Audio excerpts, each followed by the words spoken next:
इस बार बिहार चुनाव बहुत मायनों में दिलचस्प था।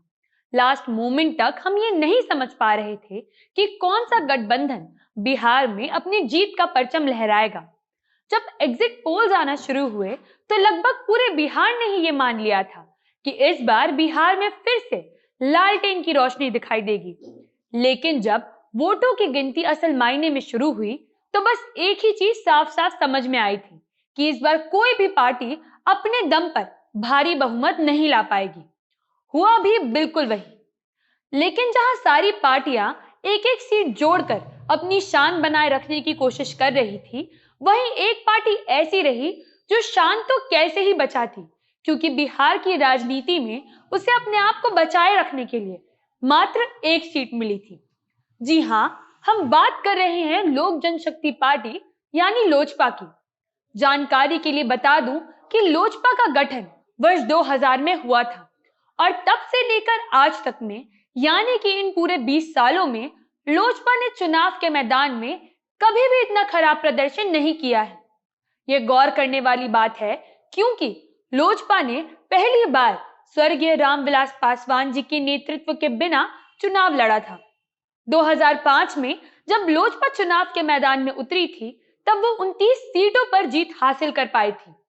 ये कहना पता नहीं कितना सही होगा कि बढ़ते सालों के साथ लोजपा जैसे जैसे अपने गठबंधन बदलती गई, उसके हिस्से में आने वाले वोट उतने ही घटते गए, जिसके लिए ये दलील दी गई कि लोजपा पिछड़ी जातियों की पार्टी बनकर उभरी थी, मगर जैसे जैसे वो अन्य जातियों को लुभाने की कोशिश करने लगी, पिछड़ी जाति के वोट बैंक पर उसकी पकड़ कमजोर होती चली गई। नतीजा ये रहा कि लोजपा फिर कभी भी अकेले सरकार बनाने की स्थिति में आई ही नहीं। और इसी बात को ध्यान में रखते हुए बुधवार को पटना में बिहार संसदीय बोर्ड की बैठक के दौरान चिराग पासवान ने बिहार की प्रदेश इकाई के साथ सभी जिला कमेटियों को भंग करने का ऐलान कर दिया। अगले 2 महीने के अंदर नई कमेटियों का गठन फिर से हो जाएगा और चिराग पासवान ने अभी से ही अपने कार्यकर्ताओं को अगले चुनाव की तैयारी करने का आदेश दे दिया है। अब चलिए एक बार पिछले विधानसभा चुनाव और इस विधानसभा चुनाव में लोजपा के परफॉर्मेंस को कंपेयर कर लेते हैं। 2015 में लोजपा एनडीए का हिस्सा बनकर चुनाव के मैदान में उतरी थी। 42 सीटों पर चुनाव लड़े थे, जिसमें वो 2 सीटों पर विजय भी रही थी। इस बार लोजपा ने एनडीए से अलग होकर चुनाव लड़ा और हालांकि वो 143 सीटों पर चुनाव लड़ने की बात कर रही थी, लेकिन बस 135 सीटों पर चुनाव के मैदान में उतरी और उसमें से मात्र 1 सीट पर विजयी रही। लेकिन लोजपा इसे भी अपनी बड़ी जीत बता रही है। लोजपा के स्थापना दिवस के अवसर पर पार्टी ने जो पत्र जारी किया है, उसमें स्पष्ट रूप से लिखा गया है कि पार्टी ने बिहार के लोगों के मन में अपनी जगह बना ली है। ये बिहार में नई सोच की शुरुआत है और ऐसी ही बहुत सारी और बातें भी लिखी हैं। खैर, जमीनी हकीकत यही है कि जिन 4 लाख बिहारियों के राय मशवरे से चिराग पासवान ने अपना विजन डॉक्यूमेंट बनाया था, वो उन्हें एक से दूसरी सीट पर भी जीत नहीं दिला पाए। इस बार चुनाव के टोटल वोट्स में से लोजपा के हिस्से में 5.76% वोट गए हैं। हालांकि इस चीज को देखने का एक और एंगल जरूर है। इस बार लोजपा ने जेडीयू से खुलेआम दुश्मनी ली थी और ये दुश्मनी हर सीट पर दिखाई दी थी।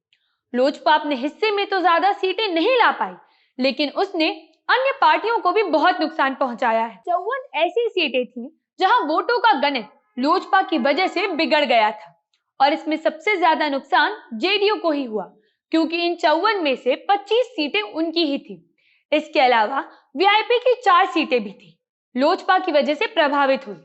भाजपा की 1, कांग्रेस की 10 और राजद की 12 ऐसी सीटें थी जिस पर लोजपा की वजह से वोटों में कमी देखने को मिली।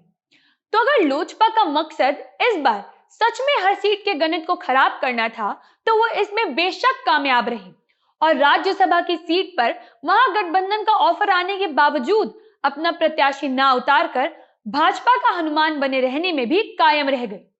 और अब तो लोजपा के हिसाब से जो विधानसभा चुनाव 2025 के पहले होने वाले हैं, उनकी तैयारियों में भी लग चुकी है। अब देखना यह है कि लोजपा के हिसाब से उसकी जो नई शुरुआत है, वो उसे कितनी दूर तक लेकर जाती है। इस खबर में इतना ही। अगर आप हमें फेसबुक पर देख रहे हैं तो जनता जंक्शन के पेज को लाइक और शेयर जरूर करें। अगर आप हमें यूट्यूब पर देख रहे हैं तो चैनल को सब्सक्राइब करें। आप हमारी टीम से इंस्टाग्राम और ट्विटर पर भी जुड़ सकते हैं। आपकी स्क्रीन पर जो जानकारी दिखाई दे रही है, आप उसकी मदद से डोनेशन के रूप में हम तक अपना सहयोग पहुंचा सकते हैं। इस वीडियो को अंत तक देखने के लिए धन्यवाद। मैं हूं सौम्या राठी, कैमरे के पीछे खड़े हैं पप्पू सिंह और आप देख रहे हैं जनता जंक्शन।